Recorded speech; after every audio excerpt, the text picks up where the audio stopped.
Today is December 1st and 30 days na lang bago matapos ang 2025.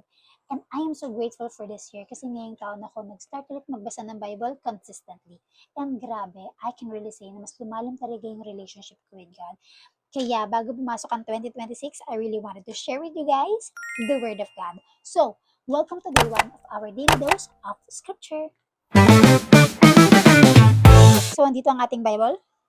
And ang ating first verse for today is 1 Thessalonians chapter 5, verse 18.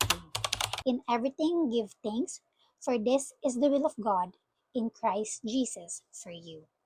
Meaning, give thanks in all circumstances. Good days man or challenging moments, always be thankful to God. Hindi dahil perfect ang situation, kundi dahil faithful si God sa bawat sitwasyon.